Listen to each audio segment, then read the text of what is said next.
Hi, this is Michelle Jackson with the BWW Facebook group here to talk to another amazing author about her book. We have Tam Yvonne with us, and she's going to talk to us about A Leap of Faith, which is a Christian fiction novel. And what I love so much about Tam is that she's one of our extraordinarily active group members who's posting and talking to us about her work. She's doing an amazing job with promoting her work, and we're just happy to have her here to hear more about her book. And so, Tam, tell us about your novelette, and then let's talk a little bit about your publishing, your marketing, and your character development. Mm-hmm. Well, thank you for having me, Michelle. I greatly appreciate it. This platform is amazing. The web Facebook group is amazing. So thank you, first of all, for that. But yes, I am Tam Yvonne, the author of the novelette A Leap of Faith. And A Leap of Faith is a Christian fiction romance novel. And it's basically about finding love, losing love, and trying to find love again. It's about all the trials and tribulations that you go through in relationships, and when you lose in a relationship, just trusting God to send the next right person to you in your life. So that's basically what it is. And I know you've read it. So the main character, Leilani, goes through a lot of emotional things after the loss of her husband from prostate cancer, and just letting go of that relationship and just trying to allow the Lord to send someone else into her life.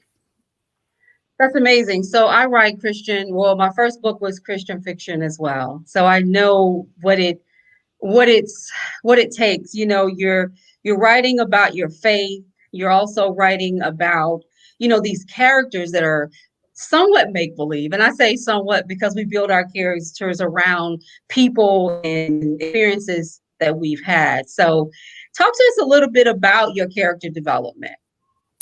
I am an avid people watcher, so I watch everybody. So when I see just certain little things from anyone, I just kind of take notes. I keep a notebook with me, so any little thing I'll just like write down what their hair looked like, or what their face looked like, or how their personality was, and I just kind of create off of people that I run into in my life.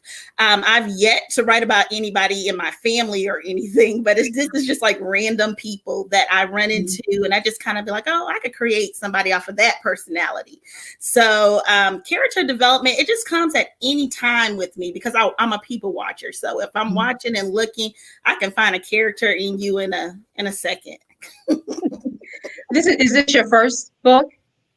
It is. This is my first published work. I've been writing since I was like 12 years old, but this is my first published piece. And I'm just still in awe at how everyone has just been supporting this book and purchasing this book and making it a bestseller. Like, I just had no clue that this book would run the way that it's ran, but I'm so grateful and blessed. And so my second book, I actually have one that's coming out in the spring. So it's in editing now with the publishing company. So I'm going to keep writing as long as I can. That's excellent. I love what you're doing. I love the book. And I just love that you're so engaged in your marketing process. You're very, what I call an aggressive, a marketer, and your social media game is really on point. I see you, I wake up every morning to something from you, and I like that. I was once told that if you post your book at least one time, a week on your personal page, not just your author page, that it helps to drive sales. And I find that to be something that's very true. But before we talk about marketing, let's go back to this extraordinary story about love and lust and faith. And one of the questions that I had was that your main character is struggling with, desires of the heart versus desires of the flesh. And talk to us about what exactly inspired you to delve into these issues around faith and love. During the time that I wrote A Leap of Faith, I initially started A Leap of Faith back in 2009. And I was living in the Metro Charlotte area, which is part of the setting for the book. And I was married at that time. So although my ex-husband isn't dead, I was still battling with relationship stuff. I was in the process of getting a divorce and leaving Charlotte and moving back to Atlanta. So I was just dealing with my own stuff. So instead of making Leilani and James get a divorce, I'm not really big on divorce, but instead of making them get a divorce, unfortunately, I killed them off. You know what I mean? Because so I kind of, so I kind of took it from that angle as opposed to doing the divorce thing. But I was going through my own stuff and just kind of figuring out how am I going to handle this, because I was preparing to take my own leap of faith, and I just allowed Leilani to lose her husband in the way that she did, and just kind of wrote the story around that and how she was going to handle it. That is so excellent. So right now we have Tam Yvonne on here to talk about her book, A Leap of Faith. I hope that you're watching, and if so, you're welcome to comment and ask questions. If you go into the StreamYard process, you'll be able to, you go in, you put your name in, and you can ask questions to this author. So we are so excited to have her, and just wanted to learn a little bit more about her book. And so this is the first one. You're working on another one. Talk to us about your process. Is it self-published? Actually, it is published through a publishing company. I'm published through Penn Legacy Publishing Company. And that company is absolutely amazing. Like, I don't care if I become a Tyler Perry. I think I'm going to forever stay with them. They really believed in me, and just everything that I write, they support, they give awesome feedback. So yeah, I'm with Penn Legacy Publishing. And that's Penn Legacy, everybody. So look them up. Look them up. Look them up. Amazing. So now we have a page here that is over 2,000 writers and readers. These are people who are passionate about the written word, and we're passionate about the written word. That's one great thing I love about the Black Writers Workspace, is that the people on the page are really hoping to share and to help and to grow and to learn from one another. I have learned so much. I've published 2 books. And I changed my whole cover of my book because of things that I read on the page, people giving advice and sharing advice. So, and you have quite a bit of insight into this world, because a lot of us are self-published. So you are with the publisher. Talk to us about what you've learned along this path and what you would do differently for this second book. What I've actually learned is not to second guess myself, because I am my own worst critic. So when I'm doing things, I'm like, oh no, I shouldn't send it. But I've learned with working with the publishing company, send it anyway, because what I may not like, someone else may need that. So I usually just, at this point now, I've learned to stop second guessing myself when it comes to my writing. I just kind of want everything to be perfect. There's no such thing as perfect. You know what I mean? So the thing is, I'll just send it off. If they need edits or whatever, I'll do it that way. But the main lesson that I truly have learned is to stop second guessing myself, because what I think may be horrible, someone else thinks is great and they need it, Right. So, yeah. Right. That is good. And tell us about your next book. So the next book is actually a devotional. So it's a 21 days devotional called Be Still. And basically what it is just a devotional, 21 days. I'm going to talk to you like you and I are talking now, of how to get from a place of unrest to peace. Just allowing the Lord to just lead you to a peaceful place. It has taken me forever to get to a peaceful place in my life. And all before I try to handle so much on my own and try to control my own life. But when you let go and let God, then that's when things start falling into place in your life. So basically, that's what the devotional is about. It's just 21 days of me being as transparent as I can be, letting you into my life a little bit and some of my life experiences, whether it's relationships, my job, my education, any of that, my kids. It's just a really transparent 21 days devotional to get you to a place of peace, of just letting some things go, take some things off of your plate and let God do his job. It's too big for us anyway. Yeah, absolutely. And let me ask you a question from someone who has also written a Christian novel. I am a Christian and I'm passionate about my faith. But what makes you qualified to write these books? I'm a child of God. That's all I need. That's the qualification right there. I know my beliefs. I know what I believe in, and I may not be for everybody. And that's the thing. And I'm all right with that. So my whole thing when I approach my writing is, if I can touch one person, I'm perfectly fine. I'm great because I'm just here for those who want to hear what I have to say. So I've just kind of made it up in my mind, Tam, I'm not for everybody. I get that, and that's perfectly fine. But those that I can touch, then I've done my job. As a writer, this is something that we struggle with. Mm-hmm. It's you go through periods of wondering, who's going to be the audience for this? Who cares about what I have to say? I'm not an expert at this, but that's not what it's about. It's your work is not going to touch everybody, but for the few or the many Mm-hmm. that it touches, it becomes that's what this moment is all about. I know for me, I always say that if I can change or help one person with my what I've written, I am, and not only am I happy, but I've accomplished the ultimate goal of what Yeah. this was about. So I asked that question because of that. I know sometimes, as a kind of writing Christian fiction may not seem like self-help, but in many ways it is, because people read Christian fiction often because they're looking for answers. And so, as you write, you want to put your faith in it, put your writing skills in it, but you also want to make sure that it's transformative. Yeah. That by the time they get to the end of your book, they've learned something. When I wrote my first book, I didn't really know what I was hoping to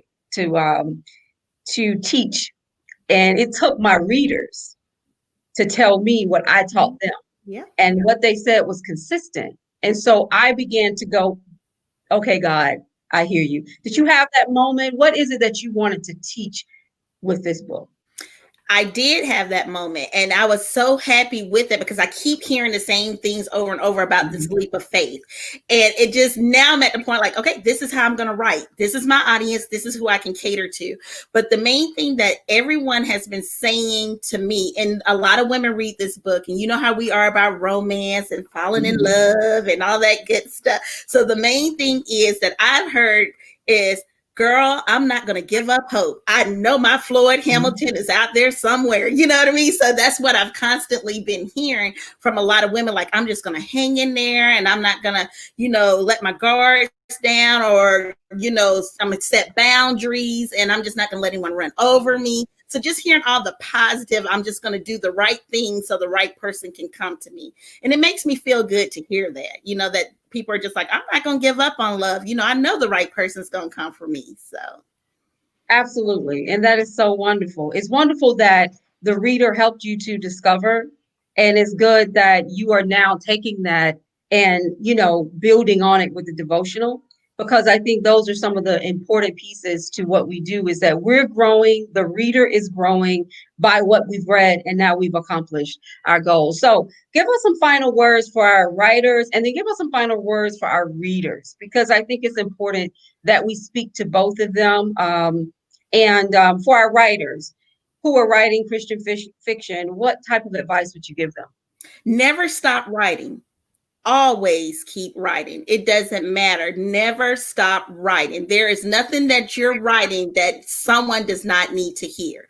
Mhm. Do not be so hard on yourself. You know what I mean? If you happen to catch a writer's block or whatever, don't worry about it. Pray on that thing and it'll come back around, but never give up on yourself, because once you give up on yourself, you're giving up on your readers, and someone needs to hear what you have to say.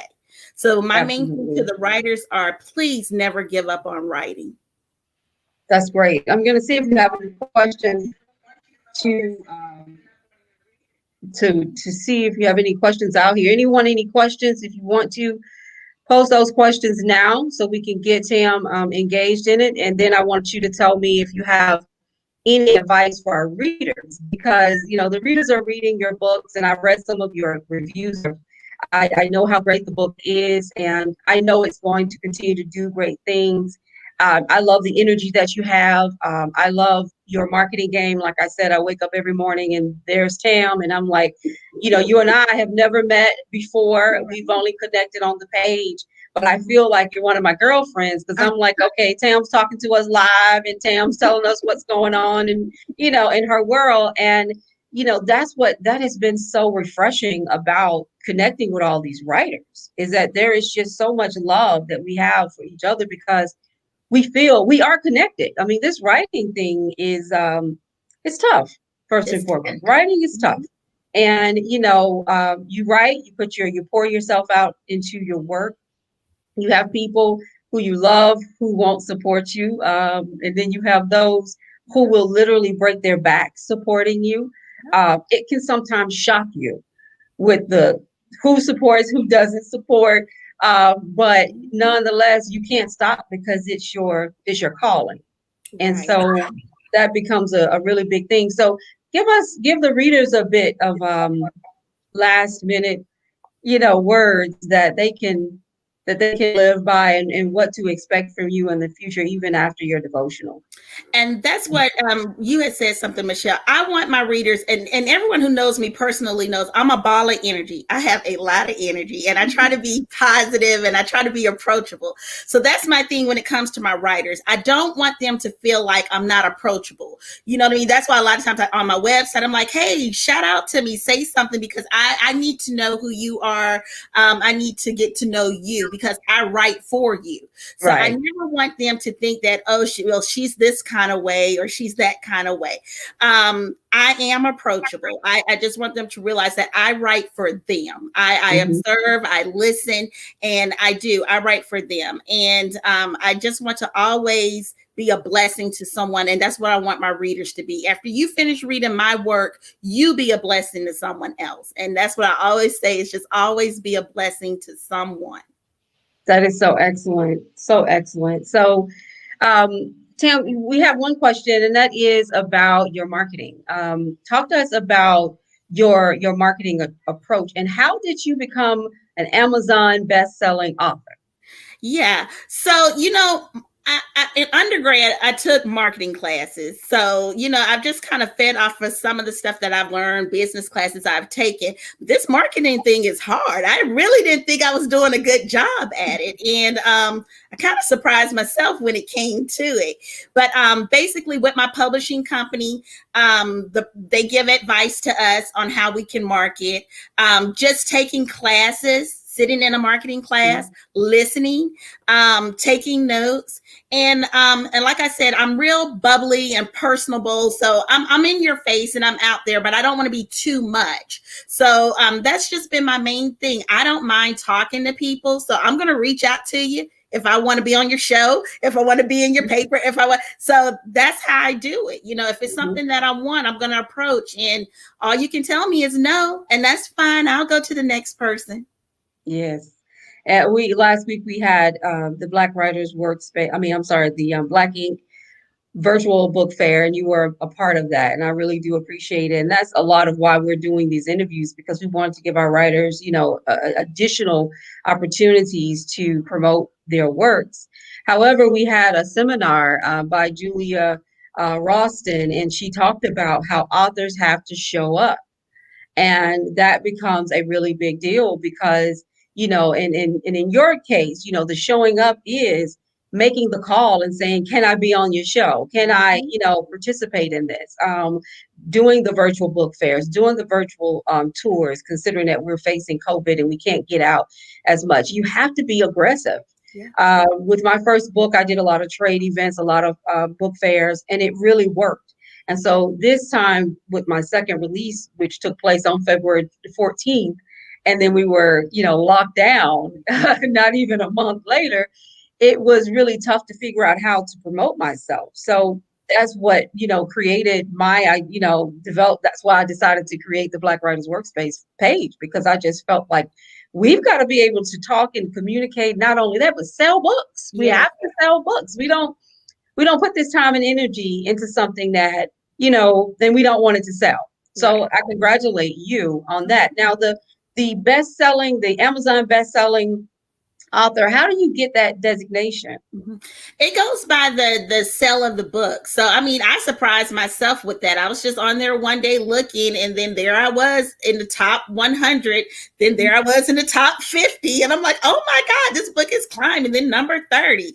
So when it gets to that kind of point, Amazon puts you on a page. It says best-selling books.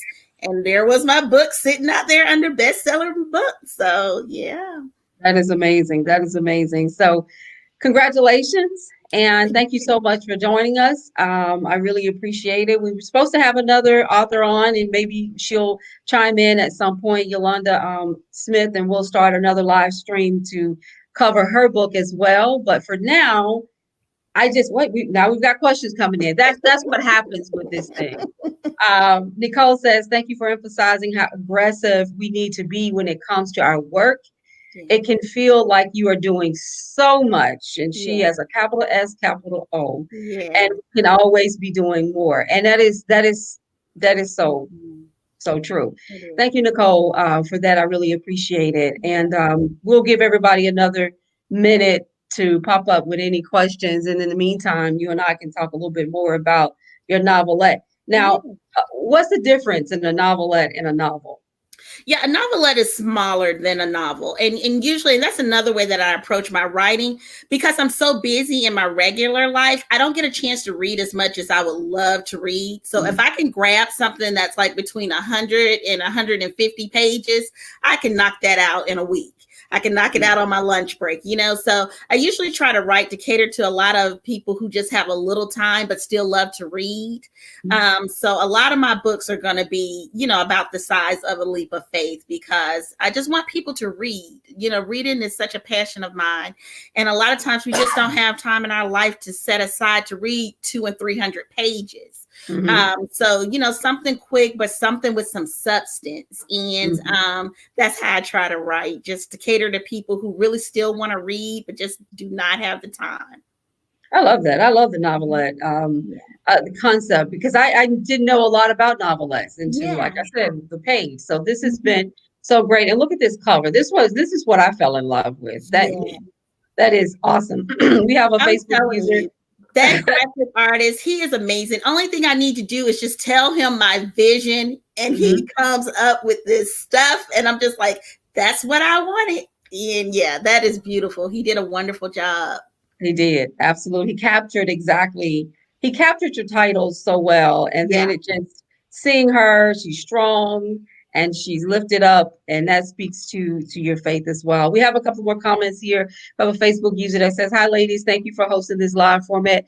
Thank you for watching and for leaving a Thank comment. So we you. do appreciate that. And then we have another question from Nicole who says, "How specifically did pen publishing help with your success, especially over self-publishing options?" How did it help me? Is that what you Mhm. said? With your success Um, when you compare it to self-publishing. Well, just the authors that are under Pen Legacy, that helped me enough just to see how successful those authors are under that Pen Legacy umbrella. The attention that is given to you one-on-one as an author is just remarkable. It was just better for me because I didn't know. I came into this blind. I had no clue what to expect, where to start. I just knew I had a manuscript and I wanted to write a book.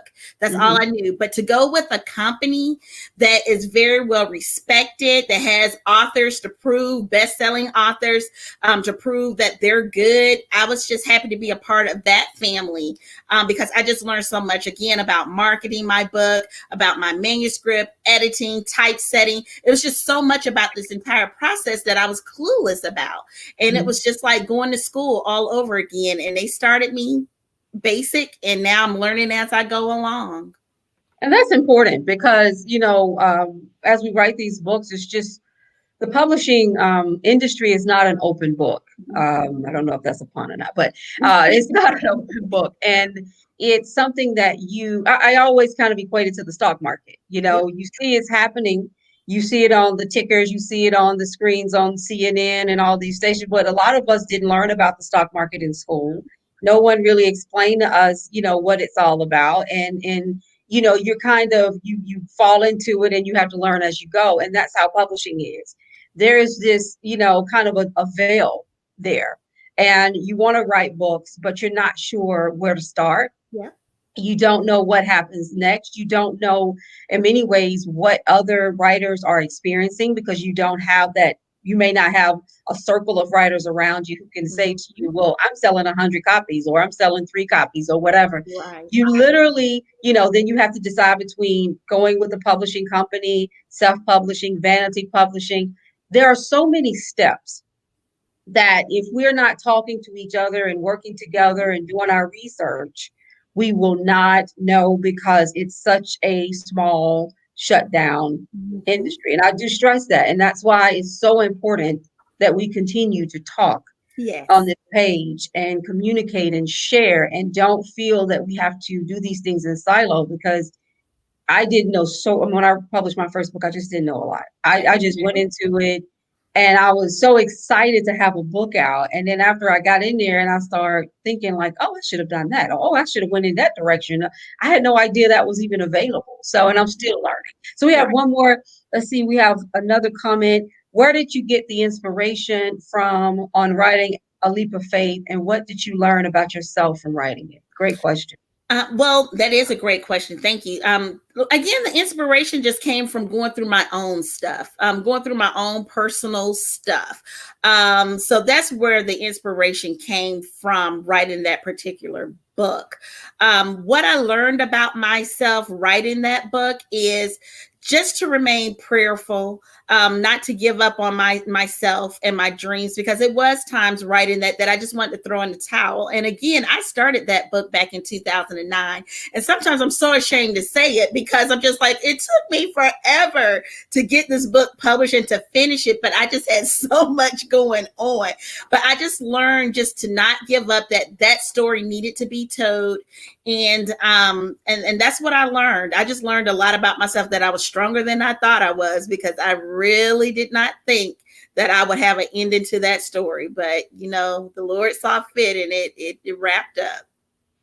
I love that you admitted to the amount of time because that's another thing within this whole process that we don't talk enough about. It took me 2 years to write my first book and Mhm. 10 years to write my second book. Yeah. And there were so many things I was concerned about in writing the second book. And so it held me up because I was worried about, am I going to step on toes? What if I say something people don't like? I don't know. The first book, I wasn't self-conscious at all. I just wrote freely. Mhm. And so there's no shame in people knowing that you put ample time, good timing into Mhm. developing something that is your legacy.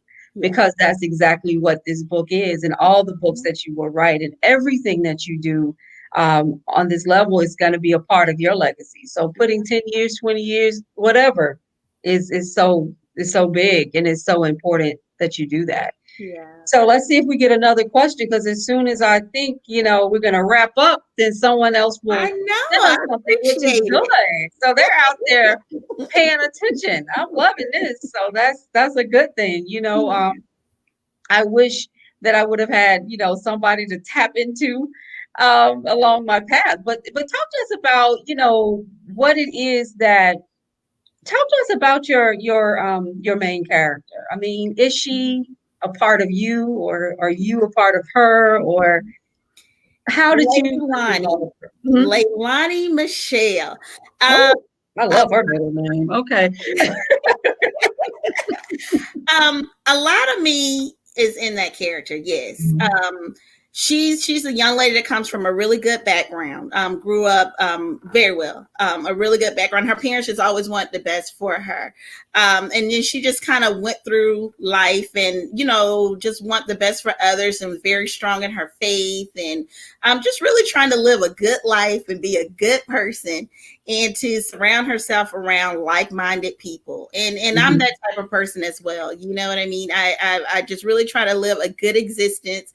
I don't get a second chance at it, so I might as well try to do it right this go around. Amen. Mhm. So a lot of Leilani, a lot of me is in her. But also a lot of me is in her best friend Allison as well, the little sassy friend. So, it's just I've kind of pulled some of Tam and threw them in each one of the characters. So yeah. Doesn't that make this so much fun though that you can build these characters and just Mm-hmm. there's nothing wrong about them the way I see it. I mean, they're pieces of you, pieces of people pieces of your own experiences, and that's a beautiful thing. We have one more question. We're going to take this one and we're going to wrap up for sure. We're at 30 Okay. minutes.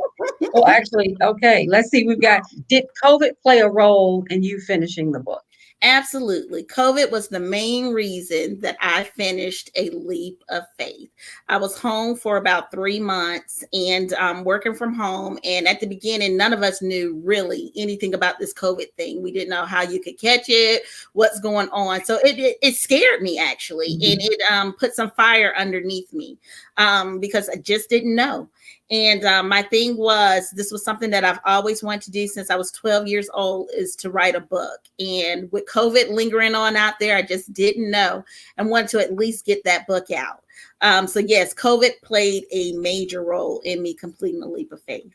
That is awesome. And then someone wanted me to let you know we love Allison. Did you get that one? They Okay. love Allison, the best friend in the book. Yeah, that's the sassy best friend. I'm sure they do.